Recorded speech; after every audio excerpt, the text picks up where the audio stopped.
In a world full of boring stories, bad videos, and marketing misinformation, one very tall man with a weird last name will use his microphone. Is this thing on? Use his video marketing knowledge. It's the red button, right? And use his friends. Please be on the show. To change that. You are listening to The Garlic Marketing Show with Ian.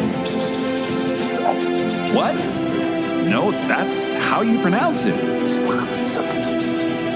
Well, if you say so, your host, Ian Garlic.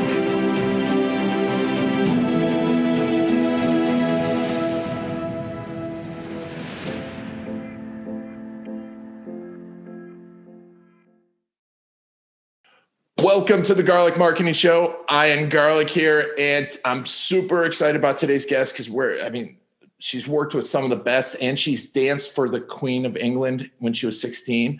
But I'm really excited because we're going to talk about authority building. We're going to talk about books. We're going to talk about marketing, of course. But before we get started, if you're looking to build your authority, video is one of the best ways out there and one of the most powerful ways. And storycruise.com is the ultimate resource for creating your video strategy, for creating your plan, for finding local videographers, local editors. You can go to storycruise.com to get started today. Michelle Prince, thank you so much for being on the show. Awesome. Thank you for having me. I'm glad to be here. So, you're the CEO and founder of Performance Publishing Group. Obviously, you've done a lot of speaking. You've worked with Zig Ziglar. And one of my favorite things I want to talk about today is the quote. You have one of my favorite quotes out ever is on there is you can have everything you want in life if you just help enough people get what they want. Yeah. I love that. So tell me real quick about dancing for the Queen of England. How did that feel? And that was a long time ago, let me tell you. Oh, that was what, 15 years ago? Easy, maybe 10, right? I wish. No, I was a dancer in high school, and I tried out for this all-American dance team. And one of the places that we got to go and dance, they picked 50 of us, was the opening ceremonies of the World's Fair. This was 1988. And the Queen of England happened to be there. And so not part of the plan, but we did a private dance for her. So it was not only the opening ceremonies for this incredible World's Fair, but we got to do something special and definitely unique.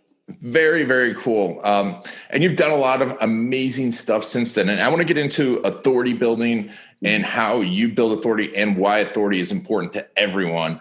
But tell me a little bit about how you got started working with Zig Ziglar and developed your speaking career. So long story short, my parents forced me to go to a Zig conference right when I graduated high school. And needless to say, I was not thrilled to go. But it was such a pivotal moment or weekend for me. And I literally walked up to Zig at the conference at the end and as a precocious little 18-year-old and said, I'm going to work for you one day. You just kind of wait and see.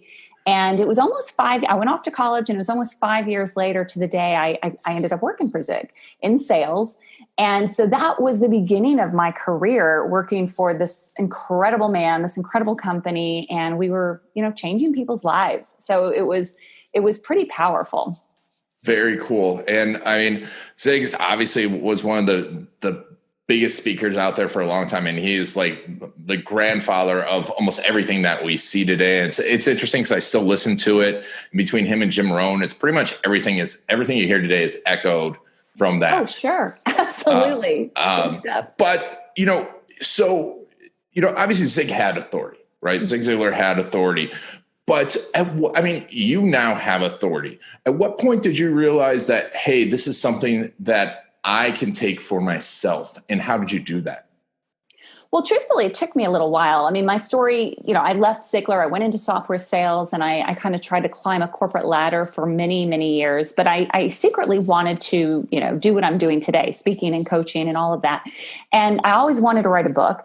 But for a long time, I didn't think I had what it took, right? That negative chatter. And so when I finally wrote a book, all of a sudden things shifted, and I was the exact same person the day before and the exact same person the day after. But what happened was all of a sudden I was viewed as an authority, the authority to come and speak on stages, the authority to consult, the authority to do all the things that I couldn't do before. And the reason I love the whole authority thing, and you do the same with video, it's just putting your story out there, right? And it's getting yourself out there in a way to impact more people at once, right? And there's power in that. And everyone has the ability to do it. Oh, yeah. I mean, everyone does and everyone should. And it's funny because I think there's probably a lot of people listening to this saying, I don't have a story. But I've been, in 15 years of interviewing people, I've never found anyone that hasn't had a story that's important and powerful. How did you find the story or stories that you found most impactful for you? For my own story? For your own story. Well, for many years, I really didn't think my story was that interesting. But yet when I'd have conversations with people, I've always loved personal development. That's just kind of my thing. And so, I was that friend that was encouraging everyone, that was, talking about goals, that was, making my kids set goals. And that just came so natural to me. It never occurred to me that somebody else might be interested in learning about that. And then people would always ask me what it was like working for Zig. And so I remember the day, it was in 2008, I just had this epiphany moment of like, oh my gosh, I know exactly what my story is. And it's just me. It's not any different, or it's not this big glamorous story. It's my ups and downs in life and, the things I learned from Zig. And that was my first book, actually. But it took me a little while. And that's where I see with a lot of folks who say, I don't have a story. You do, but you don't give credit to it, or you don't have that. You don't see that it's valuable to someone else. And we crave information. We crave knowing how someone got where they are today. And that's your story, right? And completely. And so that was your first book, and you've written several books since then. You're actually giving away a free digital copy of your book, The Power of Authority. Go to thepowerofauthority.com/free book. It'll be in the show notes. But how did you decide which story was the story that you need to put in there that was going to make you the authority? And how do you do that for clients? So for me, and actually there's a formula I use for clients because there's really no lack of things you can write about. I mean, all of us have at least 10 books we could write about. But it's a formula between passion and experience. And so I usually have them do this T chart where we make a list of all the things that you're passionate about, because passion's important, especially if you're going to put it in a video or in a book, or, you're going to be speaking on it. If you're not passionate about it, everyone will know. And you're not going to want to keep moving forward. But it's more than just passion, right? You can't you're not just your passions. You also have all of these experiences. And I tell our authors that, experience isn't always good. And sometimes we go through things we don't want to go through, but it's part of our story and you can't change it. So then it's a matter of looking at, okay, here's all my passions. Here's all of my experiences, which, by the way, that's just who you are. But where is the intersection? Because you always want to, whether it's in a book or a video or in a blog, you want to have it be something that you're passionate about, but you have the credibility. And that's where that experience comes in. Because otherwise, I could write a book about parenting because I'm a parent. I could write a book about dogs because I have dogs. But is that really is that really my story? No, it's just a piece of it. It's your story is what you are so passionate about sharing with someone else because it will make their personal or their professional life better, easier, help them get through hurdles that you maybe didn't get to go through as easily. Yeah, I agree with you. And, you're saying the story, but then I hear you talk about multiple stories. And one of the things I always tell people is, because I think a lot of people feel like there's this one story, this one little story that's going to make them wealthy and rich. But it sounds to me like you're finding a bunch of stories. How do you go about actually collecting those and finding those and crafting them? Well, a little bit of that exercise I was just mentioning, but I also, what is the goal, right? Why are you wanting to share why are you wanting to be the authority? I mean, what is ultimately driving that? And that's really going to determine where you start. So for example, I have a publishing business, and that book, The Power of Authority, has a purpose. The purpose is to educate business owners that, there's so many different ways to market their business. A book is one that I happen to know, will bring you a lot of that authority status. So it has a purpose.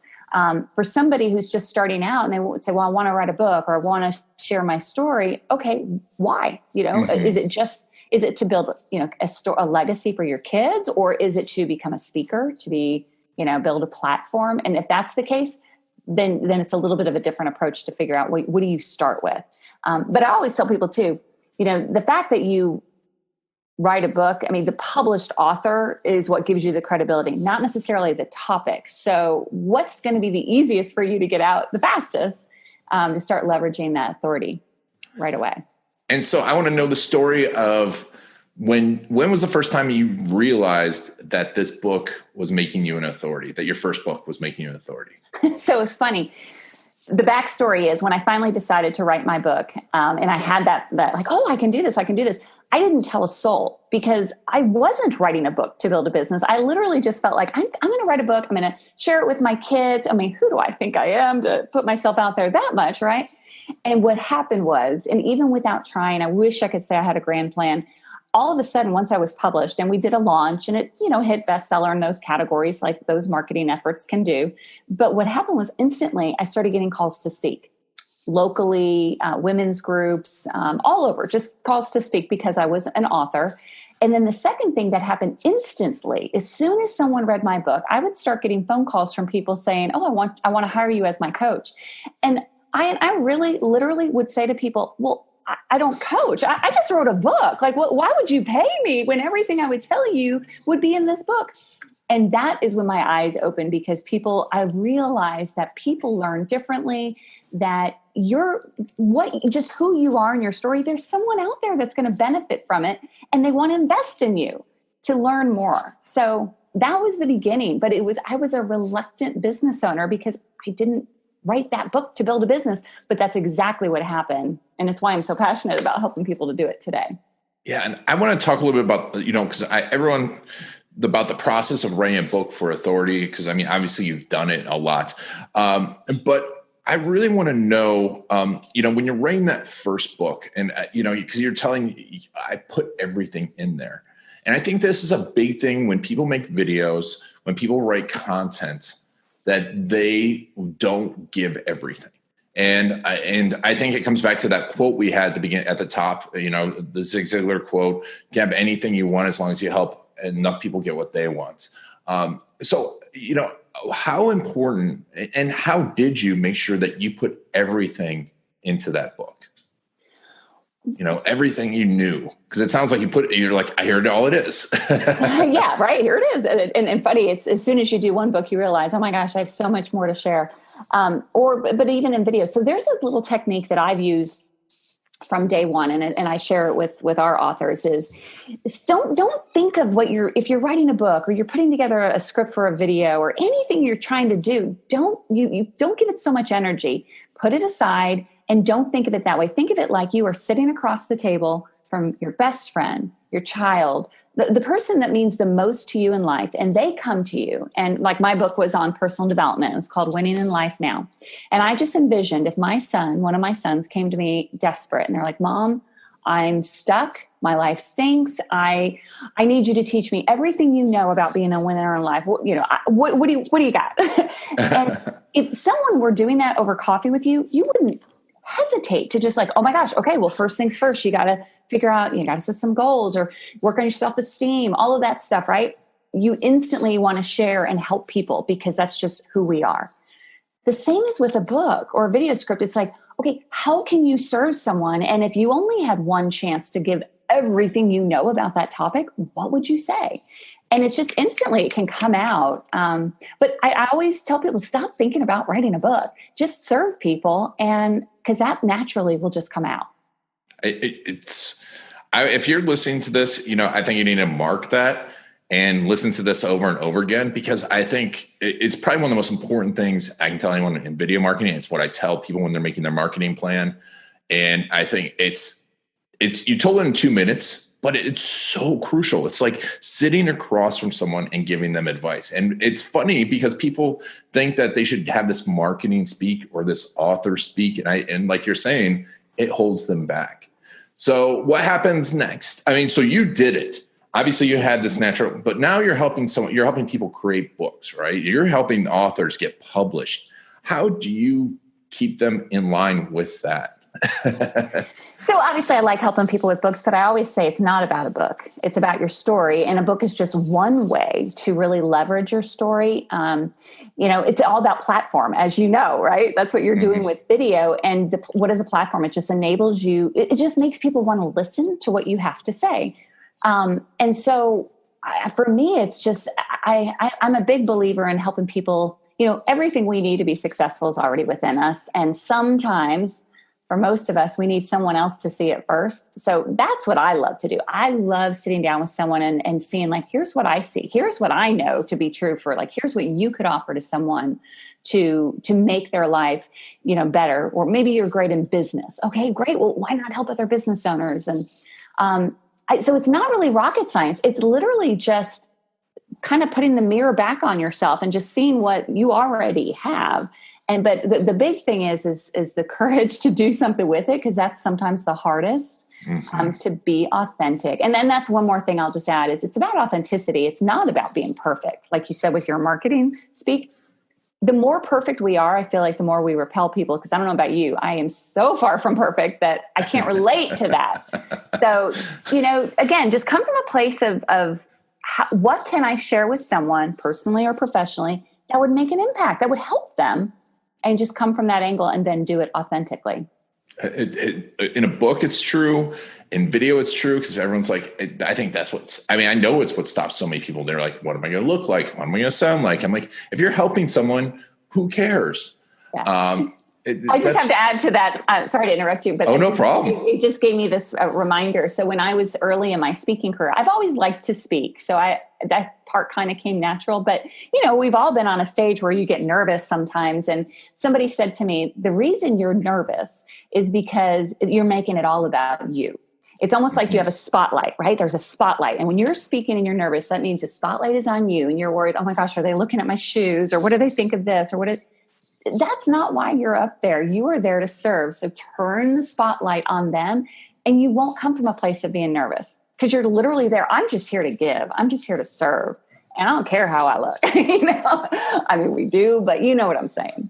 Yeah. Oh no. And it's funny because I've been in sales for a long time, and I learned all the sales techniques, but still I get on a sales call and I'm like, oh, I get nervous, and I'm like, just help them out. And every time that turns it around and helps them. And in fact, I gave someone, this week too, advice, because so many people right now are depressed and nervous and angry. I'm like, if you go out and serve people right now, you can't be in those states.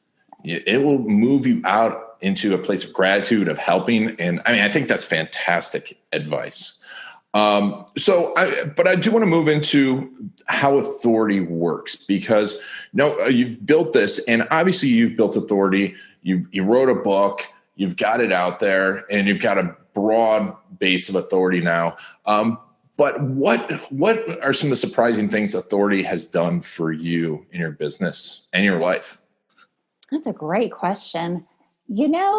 From a business perspective, I never, in a million years, if you would have told me 12 years ago or so that I would be having a publishing company and doing what I do, I would have thought you were crazy, because I thought there's no way my story, that again, same story I was telling long before the book, why would people care? So for that to happen, and literally I get to do this full time, is just such a blessing that it's shocking to me every day. But from a personal perspective, I have to say one of the most surprising is how it impacted my family. My kids, when I first wrote my first book, were in elementary school.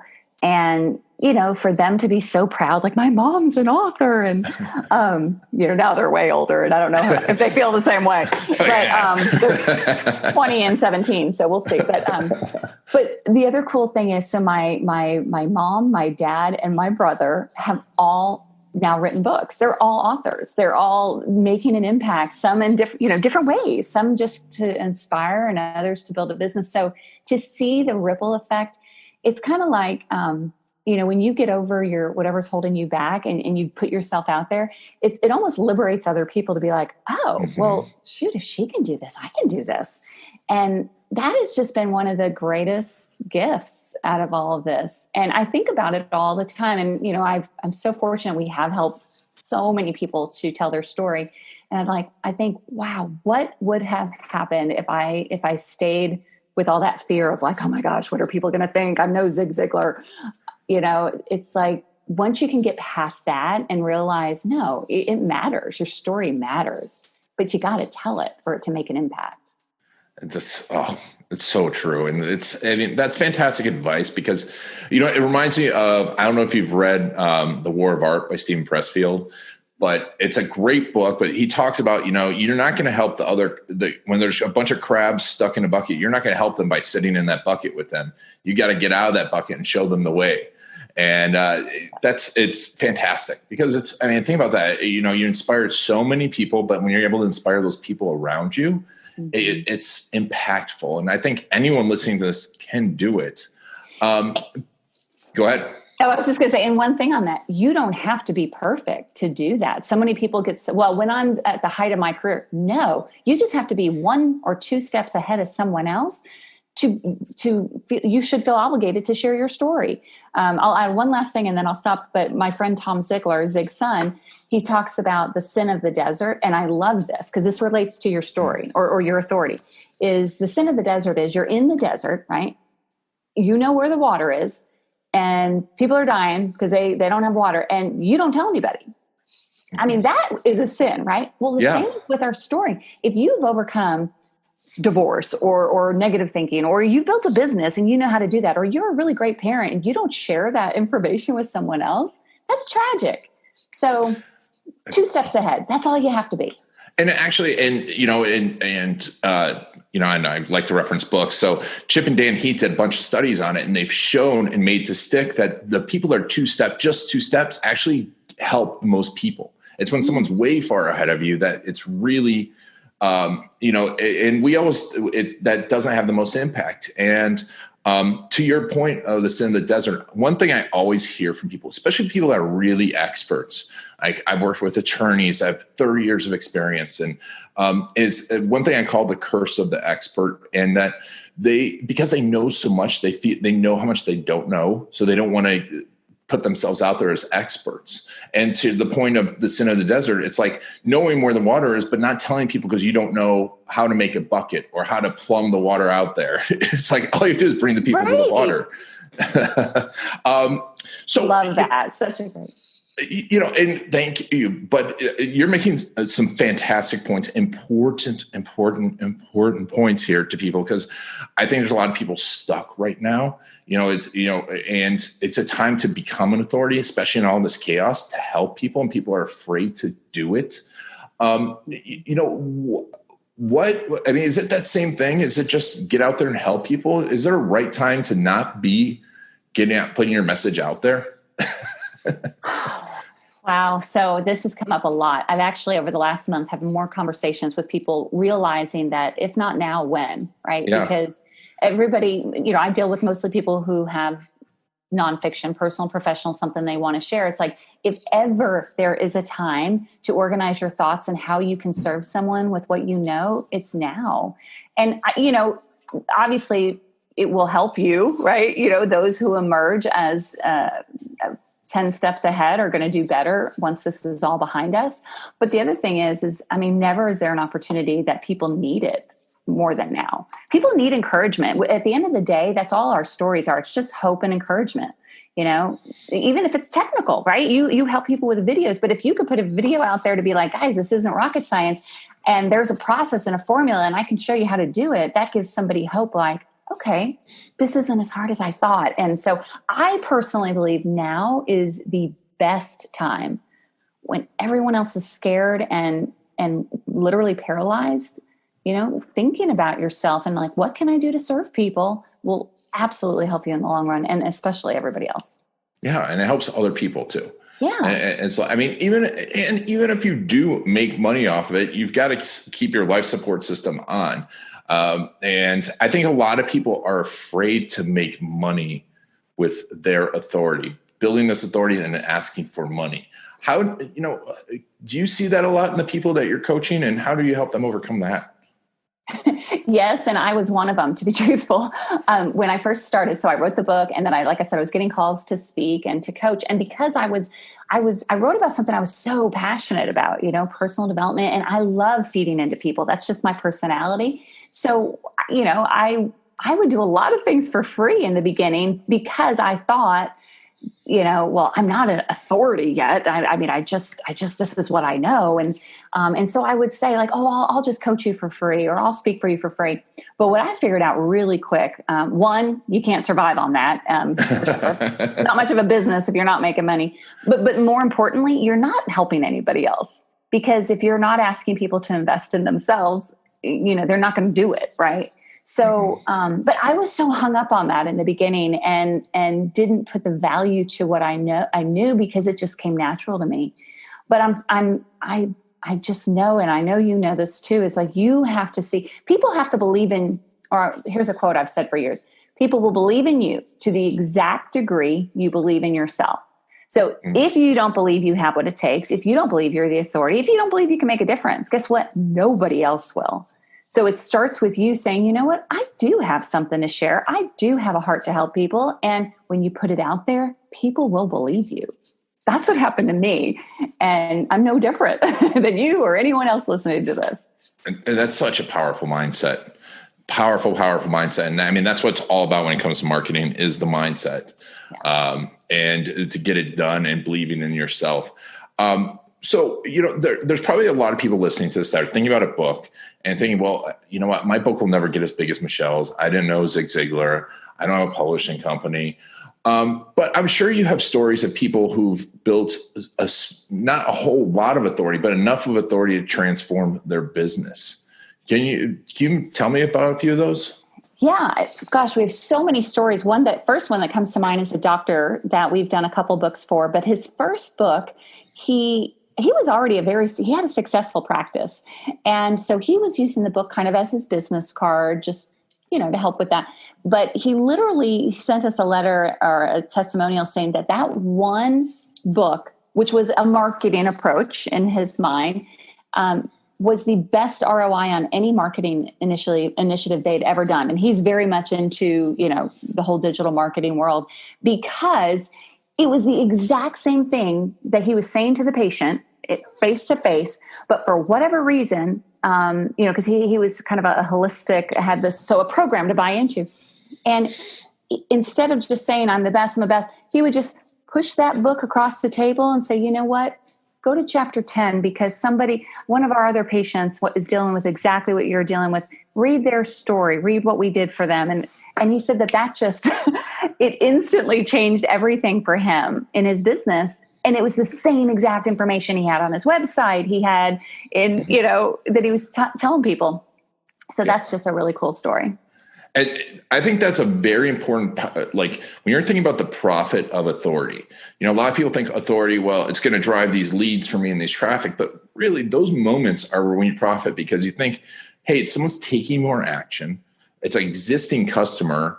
And, one of my most favorite recent quotes or numbers is from Joey Coleman from Never Lose a Customer Again, where he talks about, a 5% increase in client patient satisfaction can lead to a 25 to 100% increase in profit. And so there's that authority being used not to drive leads, not to close someone, but to make them more satisfied. And guess what's going to happen? They're going to be more referrals. He's enjoying his business more, which is priceless. It's like you're sleeping better at night. I think that's amazing. It's because people think books, I'm going to get a bunch of Amazon sales and that's going to make me a millionaire. Oh, I'm so glad you brought that up. No, in fact, because you probably get the same kind of questions where like, well, okay, how much can I be guaranteed to make if I do this book? And like, well, there is no guarantee, but because it's not a direct link, right? Mm-hmm. Just because you have videos or a blog or a book or whatever, it's not a direct one-to-one ratio. But how many things when you put yourself out there, like this is a great example, this podcast or any podcast, you're not getting paid to be on a podcast, but you're sharing your information, you're sharing your authority. And in return, that is, it creates more of the authority factor, right? Because you're being seen and heard in a different way. And what I'm trying to say is it's not a direct one-to-one relationship. You write a book, you make this money. You put a video on social media, you're going to make this money. You do a podcast, you're going to make this money. But it does come because now all of a sudden people are perceiving and seeing you as that credible resource and a go-to person. And I think it's funny too, because you say that it's not a one-to-one, because there's also this underlying factor that you don't know about when you build authority, that people, like you were saying, they treat you slightly different. Also, and you can hear in their words that they listened to a video, watched a video, or listened to your podcast, or read your book, but they don't say it. Do you hear that often? Like you're like people kind of quote your book back to you, and but they don't mention that they read your book. Right. Of course not. They probably didn't. They read the back cover. That's interesting.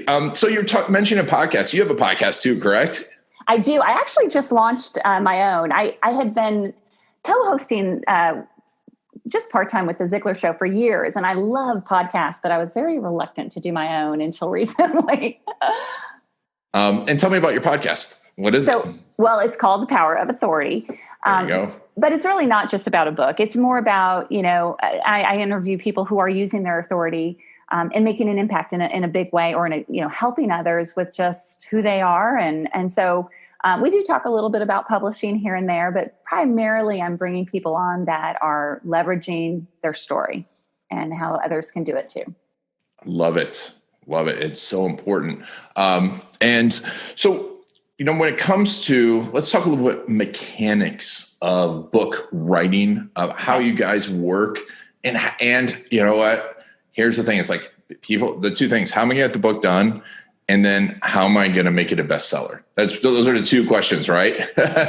So overall, I mean, I know that you can't tell me everything at once, but overall, how does that work? So it's two different processes, right? Yeah. First is the writing, which is just discipline. In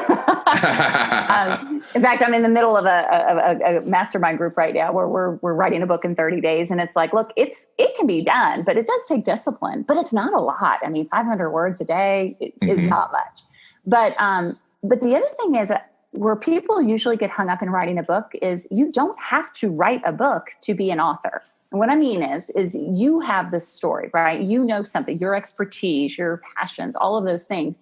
But you don't have to be a great writer. You can either hire a writer, a ghost writer, which we help people with that, or grab your phone, grab a recorder, record yourself on Zoom talking about what you would put into a book, and then just get that transcribed and let that be your first draft. So my whole thing with this is don't make this more difficult than it is. However you can get it out of your head onto paper, do it.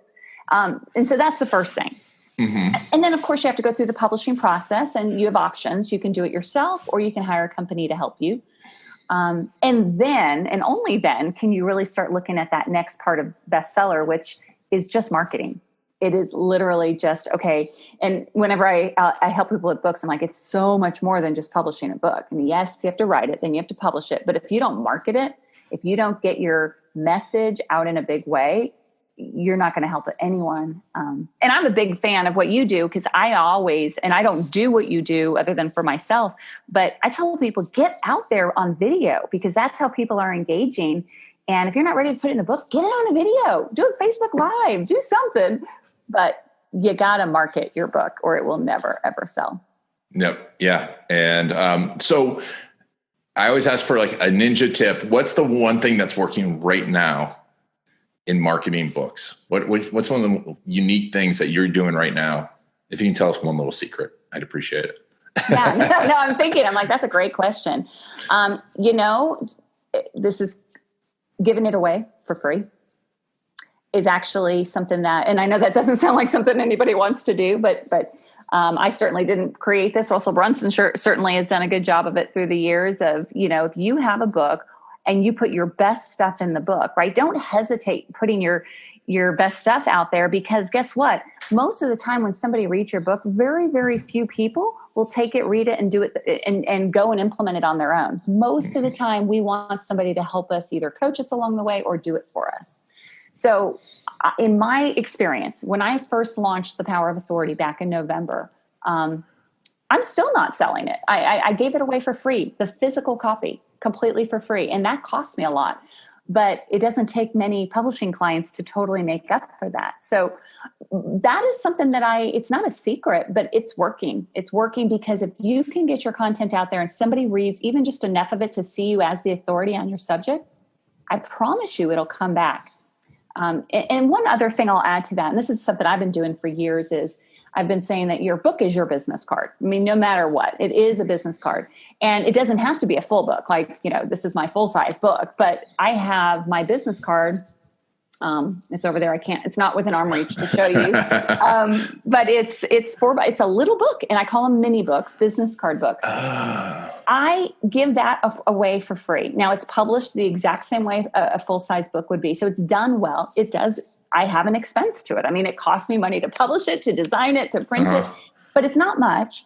But the value, I've had more business come out of that free little business card book than anything, because when I speak, I offer, would everybody like a free copy of my book? Great. See me in the back. We'll exchange business cards, and we swap business cards. So I'm building my community, right? But what happens is people don't throw away a book. Don't throw it away. Yeah. They'll throw away your business card. All day long. They won't throw away your book. And I've had more people contact me a year or 2 years after I gave them that business card book. And they're like, I'm finally calling you because this little book has been sitting on my desk for the last 2 years. And because I couldn't throw it away. That was the ninja tip. I love it because it's fun. My wife is my business partner too, and she's a graphic designer, and she always wanted me. I'm like, honey, I want business cards that people won't throw away. So I was like, I want platinum business cards, metal business cards. And she's like, but these are so expensive. I'm like, but people don't throw them away. People throw away business cards. And everyone asks me for a business card, and I'm like, I don't have one. Because it's like, you're going to throw it away. Here's my email address. But that is great. I love that. And that's so cool too. And I'm sure they show people, and it sits out because now I'm just imagining it, because what I do is I go immediately to the scene, and I'm imagining, like, in my office, I've got all these books here behind me, but it's too small to put there. So I'm going to put it on my desk, and it's just going to sit there. And every time I look at it, I'm going to think about Michelle. I'm like, oh, I should write my book. And that's great. Put good info in there. Don't just give them teasers, right? I mean, you have a call to action at the end, but give great content that somebody feels like, I just got a ton of value in this 20-minute read. Yeah. But you will be perceived. Again, sales is serving. So if you serve first, give away what you have. Like Zig said, you can have everything in life you want if you just help enough other people get what they want. That's really what that book formula is all about. That is fantastic. I love that. And my marketing team's going to hate you because I'm going to get off here and be like, we need to do this right now. I can do it. You can do it. Trust me. Yes. That is fantastic. So Michelle, your book is powerauthority.com, and it's /free book. We can get a free copy there, and which is fantastic. You get a free digital copy. Tell me a little bit about how people can work with you. A couple different ways, with everything changing over the last month or so, our live events are postponed. So I'm doing a lot of, I do small group masterminds, helping people to get their book done in 30 days. I do, of course, the publishing part of it. And then I just do a ton of free content too. So, find me on Facebook. I do masterclasses, Q&As right now more than ever, just to help people to get started, take advantage of this downtime if you have downtime. And, but yeah, through coach, I would say consulting or the publishing are usually the two best ways that we can work with someone. Awesome. Yeah. And we'll put your website link in there. It's michelseprince.com. And we'll get you all, if you guys need any of those contact info, they'll be in the show notes. If you're watching this on YouTube, it'll be down below in the description. But Michelle, thank you so much for being on the show. Thanks for that ninja tip. That was awesome. Oh, you're welcome. Thank you for having me. I had a lot of fun. It's been my pleasure. And thank you all for taking Michelle and I on your journey. This has been Ian Garlic and the Garlic Marketing Show. Video. It'll make you an authority. It will get you more leads, better leads that close faster and spend more with you. And video stories will help you be remembered and connect with those perfect clients. The problem is, where do you start? Storycruise.com is the place to go. It's like a film crew with an S. What's your strategy? Do you do it yourself? Do you hire a videographer, an agency? Do you need an editor? How do you know if they really know your business and how to make videos for business that work? The answer to all of this and more can be found at storycruise.com. It is the place to find the latest video marketing strategies, the best gear for your business, as well as videographers, editors, and agencies near you that are trained in video storytelling for business. Go to storycruise.com/garlic to get special insider info for listeners of the Garlic Marketing Show, including special access to several of my courses, including my case story course. Go to storycruise.com/garlic to get a whole bunch of special offers just for listeners of the Garlic Marketing Show. Whether you're looking for a videographer or to do it yourself, go to storycruise.com/garlic to get started today.